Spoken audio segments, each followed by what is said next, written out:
Everyone's talking about this interview because it's the first time Harada is officially talking about Tekken 8, like the future of it. And there's a lot of interesting questions in here. I sort of want to dissect what he says and maybe interpret some of it to, like, what does it mean for the future of the game? Because Harada says some pretty interesting stuff in general on his show Harada's Bar. I think it's a very good insight into, like, the Japanese gaming industry, especially fighting games, right? And how things actually work. So let's check this out. Let's start from here. You can see the chain effect where it breaks and then forms into Tekken 8 portion for the logo. We didn't just do that because it looks cool. There's actually very strong story elements that are tied to that. Yeah, it's Devil Jin's chains and shit, right? The chain motif has been seen in past with Devil Jin, for example. Well, there you go. This is because Jin's not only really conflicted because of his Mishima roots in the bloodline, but also the Devil Jin within him and how it kind of takes control over his life. So showing the chain's breakaway, this kind of evolving Jin becoming free of all these things that are restricting him, and he's forced to kind of face those elements by himself, but at the same time to face a part of which is his father in this kind of showdown. Yeah, we literally mentioned this several times that, like, oh yeah, no, a lot of what Devil Jin's going for is, like, you know, accepting the Devil Jin and, like, essentially using it as, like, a power, right? And we were sort of picking up on that. People said that he's already been doing that in previous Tekkens, which I just haven't picked up on. But that seemed to be a very much huge thematic thing, right? And that will give Jin the ability to essentially confront his father and also, you know, embrace the other side of his family, the Kazama side, because he is not a Mishima. He's not a Heihachi, damn it. But in Tekken 8's transition to Unreal Engine 5, that has Harada the most excited. To Harada, the entries that have done the most to push the console's hardware have always been the most successful. He talks at length about all the models from Tekken 7 have totally been discarded, leaving everything to be rebuilt in UE5 from the ground up. He points to the rain and sweat rolling down Jin and Kaz's face and describes how it's different from its predecessor. T7 had something that appeared similar, that when the character fell down or during the battle, they would appear to be sweating or something. But that was just a parameter in the game and how it's displayed. This is actually the first time we're taking rain and outside effects that having the effect of rolling down the character models. And not just that, but when they fall down to the ground, their clothing gets dirty as a result. So you can see the kind of result the battle will have on the character models. Nice! Like actual changing parameters and effects on character models. I wonder if characters are going to bruise, right?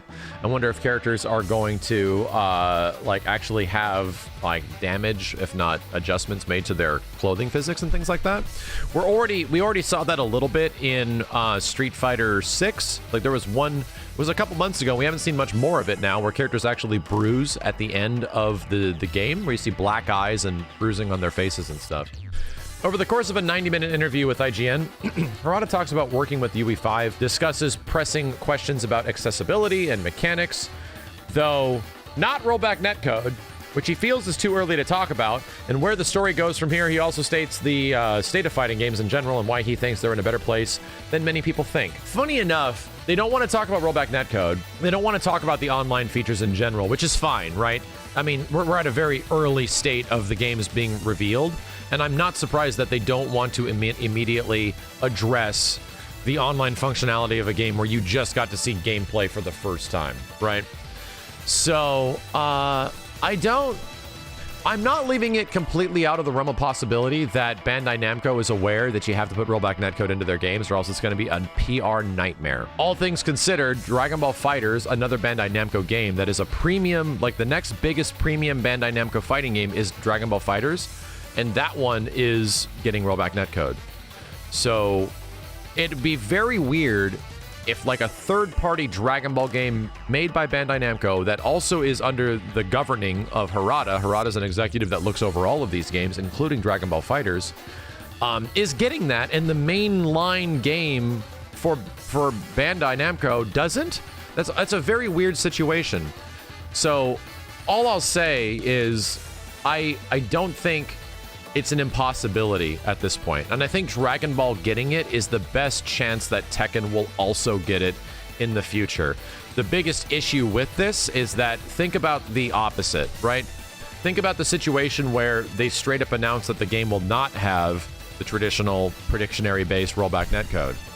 Imagine the absolute shitstorm that happens if you release a game in a post-COVID environment, right? In a post-pandemic world that does not suddenly have up-to-date online functionality. You made a lot of Tekken 8 on being on next-gen tech. Can you tell me what it's been about for UE5 for the first time, getting to grips with it? You were talking about the real-time reflections and the rain rolling down, but talk to me about the more subtle aspects about UE5. So this is the actual first big, large-scale, big-budget fighting game running on Unreal Engine 5. It's kind of a big deal. He says it's a difficult question from a developer's perspective. I'm not just for us, but in the industry in general. It's different from the users and impressions, where it's kind of like an iPhone 4 being used to a certain date, and then, okay, now the 5 is out, it's awesome, it's brand new, everything works so much better, but it's kind of the impression that your average user has when the new UE5 comes out. But in reality, it's not the case at all. It's like it's a continuing process. Obviously, we didn't just start developing the game on UE5. UE5 was announced quite some time ago, but we didn't see games for it yet. So we started on UE4 and gradually started porting certain elements of the game into UE5 and confirming the results. Like, okay, wow, the graphic level in particular is looking much better. In other areas, like the things that are important for a fighting game, response time, those kind of things are stuff that we've been porting out into the game and then figured out what to expect in that area as well. And we've been working closely with Epic to figure out how to optimize some of those processes for input. So we're just starting, and it's going to continue from now on. Okay, that's good. All good news. Can you talk to me about early planning phases of Tekken 8? What were the discussions? Obviously, you can see in the trailer, the graphics are something that we really focused on, and I know that sounds kind of trite, but if you look back at the franchise and where it did well, T3 on the PS1, maybe Tekken Tag Tournament on PS2, there was a variety of modes and gameplay that people liked, but an important aspect has always been the kind of graphics that people expect from new hardware. Yes, fighting games were always the premium game to show off the high-quality visuals of your older systems, right? When you got your PS2 or your PS1, even your PS3 to a certain degree. Fighting games are like one of the best games you could get to really show off how beautiful the power of your system is, because it's only like 2 character models and, just a background. Tekken Tag is ridiculous. Like Tekken Tag is arguably one of the best examples of like, oh, we want to show our system and what it can do. Tekken Tag on PlayStation 2 was fucking crazy. Bandai Namco was huffing some insane shit because that was the same time they put Soul Calibur out on Dreamcast and then Tekken Tag on PlayStation, and they were insanely better ports than the arcade versions and looked way better and actually still hold up to this day. They're so good looking, it's ridiculous. And not just from a certain segment of the community or audience, but from PlayStation fans in general, from casual players to hardcore fighting game enthusiasts, everything was about graphics at first. Yeah, he's right. But during the PS1 days, just to have a game at that time be in polygons made it like a showpiece of tech. It was something that really drove the audience for the game, and we felt that all these years, there's something that hasn't changed. So we really decided we wanted to do with the graphic benchmark of a game. What the tone and manner was really going to look like visually, and all that stuff was one of the first things we discussed at the beginning of the project. Yeah. Graphics being the pioneering element of pushing a fighting game forward is usually pretty important, man. Like, having a captivating visual style for your game is going to be, is honestly one of the most critical things when it comes to the very large-scale, large-budget fighting games. You need the game to be interesting visually. You really do. IGN asks, as we head into Tekken 8, I'm wondering if you can share your perspective on where Jin and Kaz are as characters, and he's saying Tekken's story has always been about the Mishimas and their blood feud. 7 showcase Heihachi and Kaz fighting took place there in a volcano, and the finish of that installment, Heihachi's dead, so now we're showing everyone a pinnacle of the story from the start of the campaign. This is showing the remaining Mishimas. The 2 of them, the only ones left, and then you got Jin and what he's trying to achieve. So whoever wins, this is going to have a huge impact on the fate of the Mishima bloodline, which is a turning point for characters for the franchise, if you look at it that way. We're always up until now had all these different characters in the Mishima clan fighting each other in the main storylines, and it's always been unclear how it would play out, but in Tekken 7 you saw some conclusions to some of those pieces, and now you're left with this main showcase between Jin and Kazuma? Between Jin and Kazuya. So we feel that it's going to really create a turning point in the series for people who witness it. Yeah, and I feel like that's always sort of, I felt like that's been there for a very long time, but now we're like making the whole game about it, which is nice. Harada says it's interesting that even the fan base is quite divisive, whether you're Kazuya or Jin. A lot of people throughout the series, they love those villains that Tekken does quite well, so they're big fans of Kaz, but at the same time, Jin and his loyal supporters, I got a lot of feedback from fans that they weren't happy about Jin almost being a villain in Tekken 6. Yeah, that didn't rub a lot of people very well. So people feel strongly one way or other about these two. Yeah, they did Jin really dirty throughout Tekken, right? They pretty much like completely changed the way the bitch ass plays. And then they gave the motherfucker some horns. And then they made him a bad guy. And then he largely didn't have anything to do in Tekken 7, right? I think Jin was largely inconsequential in T7. I don't really remember anything that Jin sort of goes through. Maybe he's there every once in a while. How did you feel about the reaction to the rage system in T7, and will rage arts and drive be returning? So regarding the rage stuff, we first added that system, and then you're saying rage arts, etc. were added for Tekken 7. So initially we added rage, was back in T6. People thought 3D fighters have combat mechanics built in where you're getting damaged, so there was kind of a meter that builds up and allows you to do more attacks.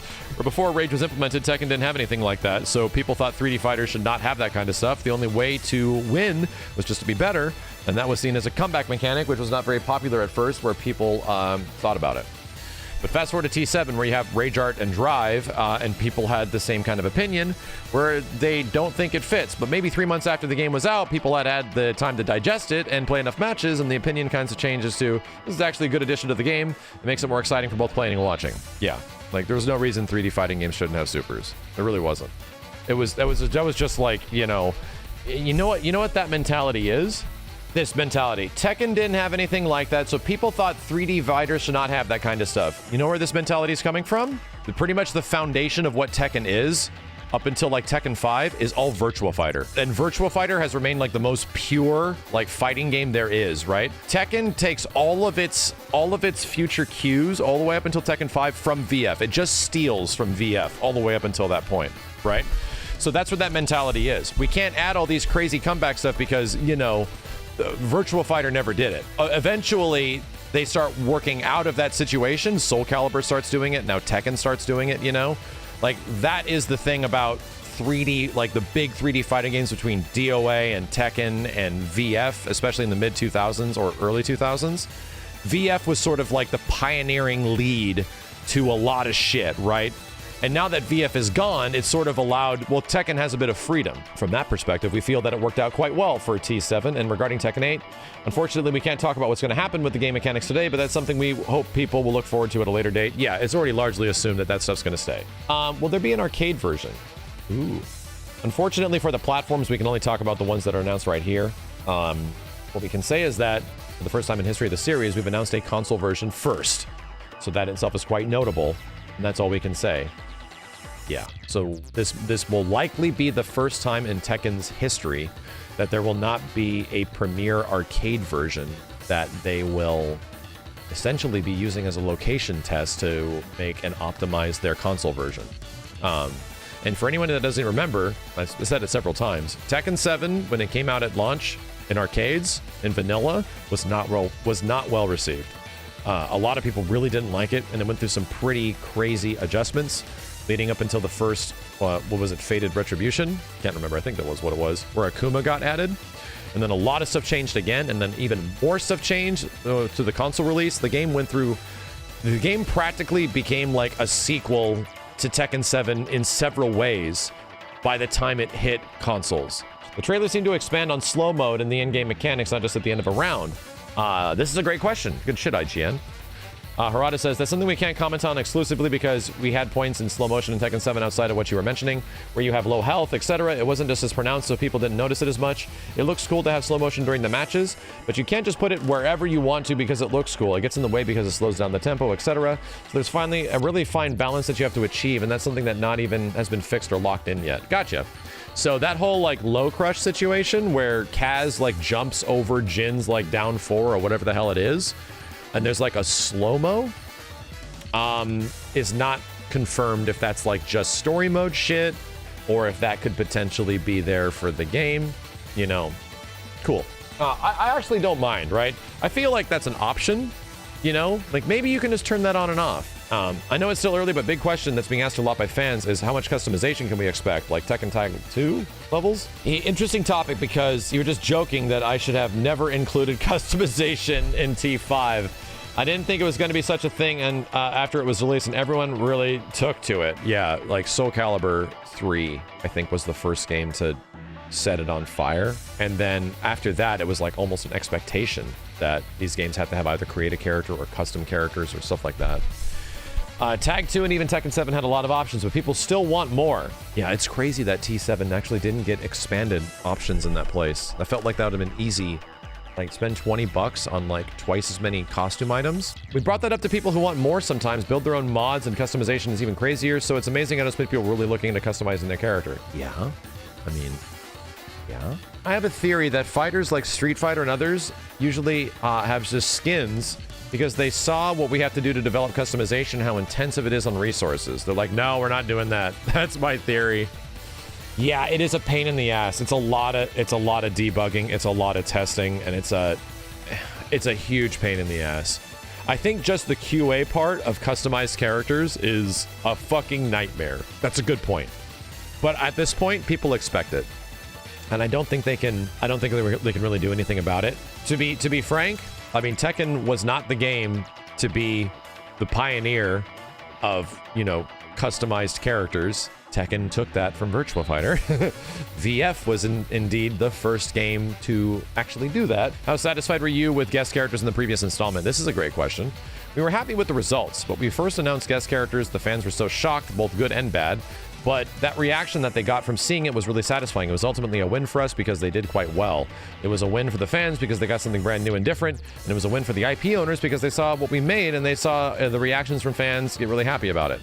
Yeah, win, win, win. So I think everyone in general all around was quite happy with the guest characters and how they turned out for Tekken 7. It is crazy that Tekken eventually turned into the premier guest character 3D fighting game. Like, it became Tekken, of all things. When Soul Calibur was the game that was known for that. And Soul Calibur, like, while 2B and Jerry of the River are great guest characters, Soul Calibur really wasn't known for its guest characters, especially Soul Calibur 6.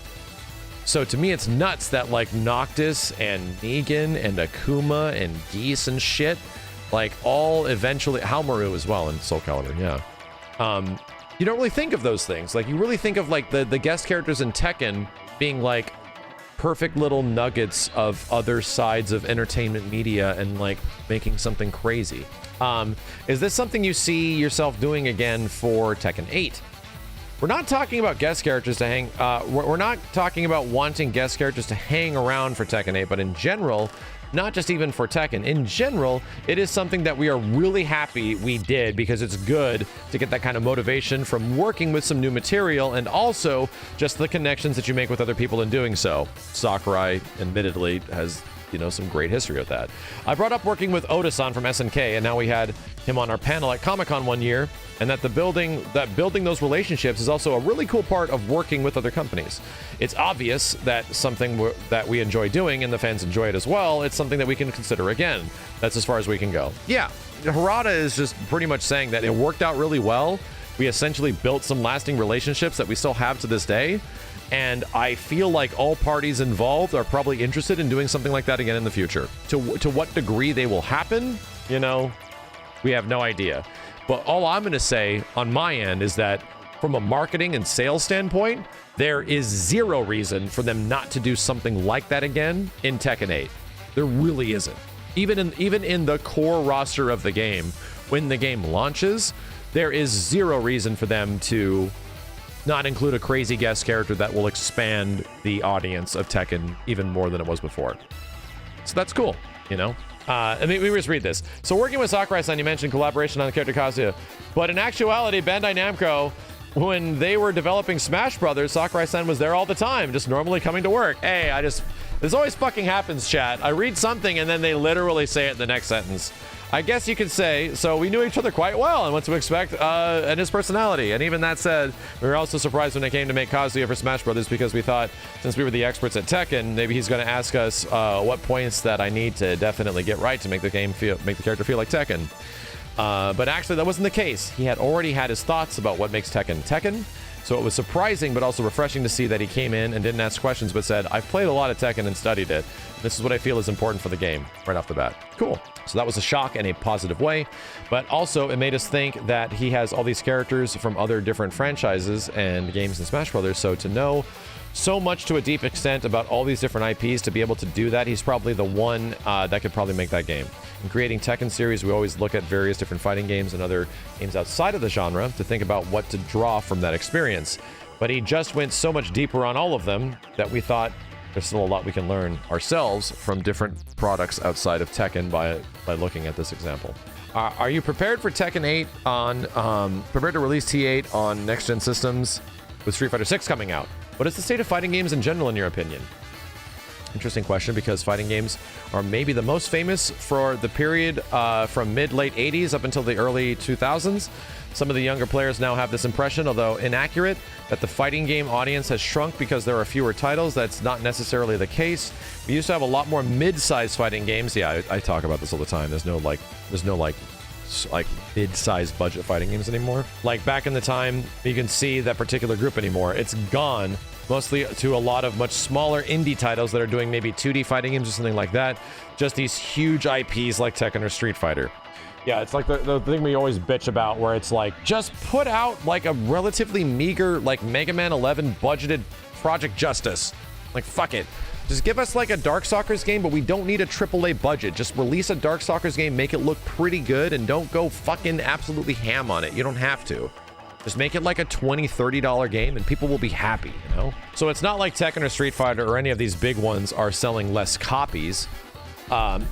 Oftentimes they sell more. It's just the impression of some of the fans that this is the case. And then there's some other changes in the genre as well from a business model perspective.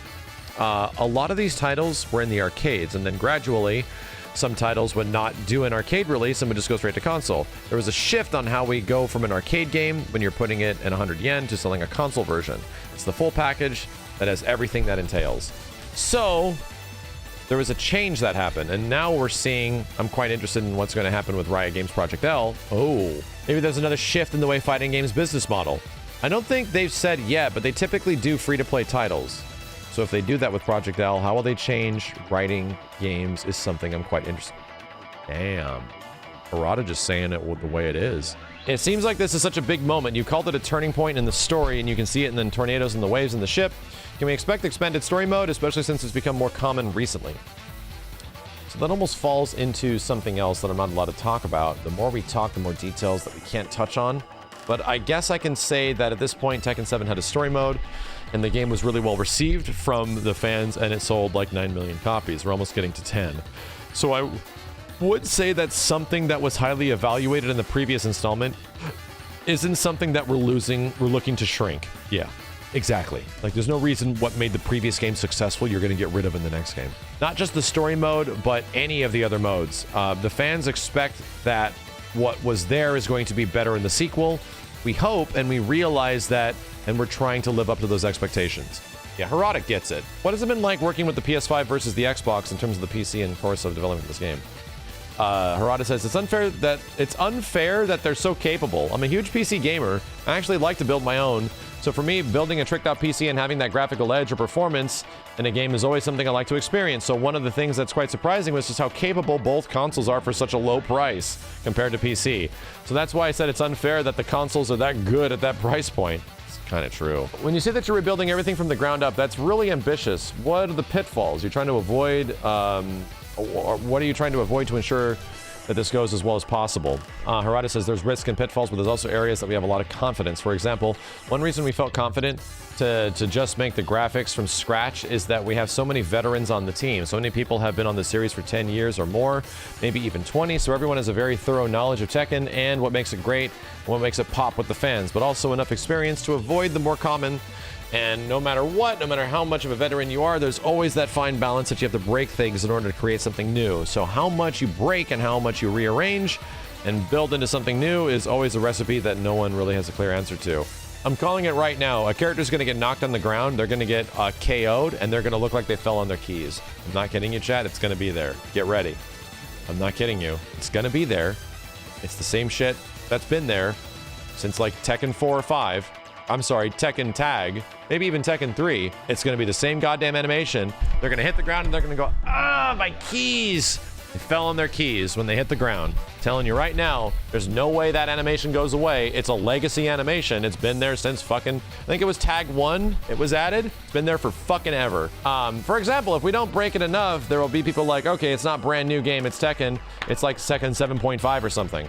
If we break it too much, then you might take away some of the elements that people enjoyed about the franchise. So it doesn't matter how much of an experience you have. There's always a very difficult task that no one has an answer to. It might sound strange because many people think that players have the answer, but they don't. They just react to whether they like it or they don't, so they don't have the answer. If they did, they'd be very easy just to go ask everyone what they want and then we'd just make it. That said, it's very important to gather feedback as much as possible from a variety of different groups, but what you do with that feedback is actually more important, so it's very difficult. Yeah.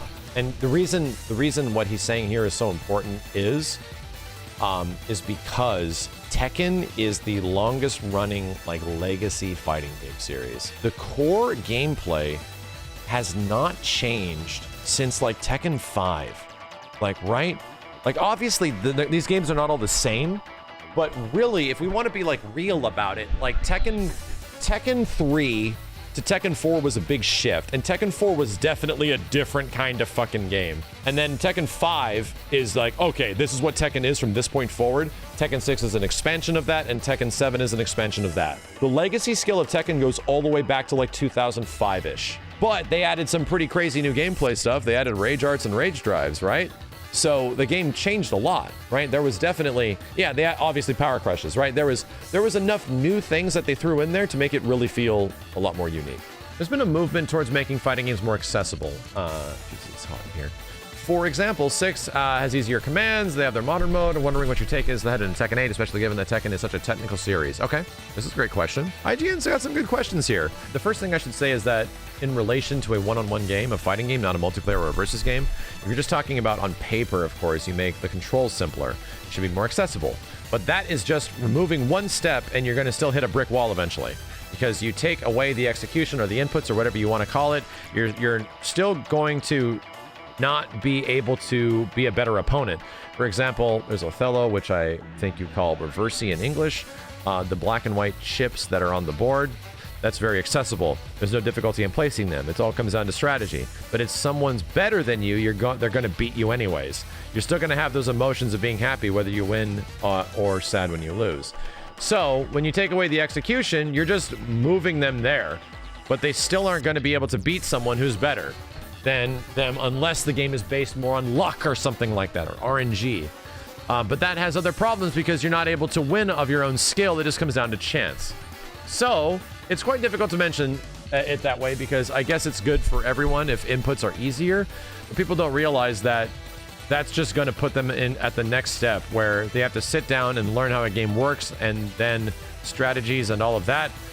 That's just talking about button inputs. Making it simpler isn't going to make you better at the game. The fact that developers are coming around now, chat, is good. The fact that we've gotten away from that mid-2010s esport era where everything was trying to be an esport and everyone is trying to convince everybody that you can be an esports player too because our game is so easy to play. I'm so fucking glad we're done with that shit, man. By just making your game more of an esport or more simple to play, that's not going to build your fucking audience. So from what I'm gathering, you don't intend to pursue accessibility features in Tekken 8. No. Didn't say that. I don't think he said that either. Accessibility does not necessarily mean just making the game simpler. Let's read what Harada says, because yes, I am still in the boat where accessibility features don't exactly mean just dumbing a game down. You can make your game simpler to play. You absolutely can. From one version to the next, Tekken 8 can be an easier game to play with less execution than Tekken 7. That's okay. You know why? As long as there's more things to do. It's just my feelings on a topic that's often discussed by the community. For T7, we actually did use those kind of inputs. I don't know if you recall, but Rage Arts, there's a command to do it normally, but there's also one with one button. There's also more simplified commands where Electric Wind, God Fist, or some of those more popular moves that required commands, you can just do them with one button. That was in the story mode, yeah. You can actually use R1 to shift between different moves with one button. So we already had those features in Tekken 7. What we're doing in Tekken 8, we can't talk about. Yeah, they're already... Exactly. He's already doing stuff that's just different. However, I will say compared to other fighting games, one thing that's different in Tekken is that there's a lot of freedom in the timing of the inputs. Paul has this step where he goes, and then when you push the right button, he does the death fist. The player can actually change the timing of when it comes out depending on when they input it. That's something that adds more freedom of the players moving in the game. So if that were dropped in favor of having more simplified inputs, that would actually take away some of the freedom. So that's something that's different from other games. That's uniquely Tekken. That is a challenge to think about. When you look back at 30 years of Tekken, I'm just wondering what kind of emotions that leave with you, that leaves you feeling as we head into Tekken 8. It's changed over the years. I mean, when I first started, it was more about creating something that I liked or improving and making it better to match what I thought of it and what it could be. Then partway through, there was a period where I wanted to show everyone around me that I knew the most about fighting games, and I loved the genre more than anyone else. And it sounds kind of juvenile now, but at the time I felt quite strongly about it. Then over the years, there were opportunities to travel abroad to various shows or tournaments. With the internet being so big now, it's possible to interact with the fan base and the community and gather all the feedback for their opinions on what we've made. Then I drifted towards having to live with the expectations that everyone's built up around the franchise. For 7, it's like my life's work. If it could have been the last installment, so I had to make it the best it could be, but then it was released and it did really well.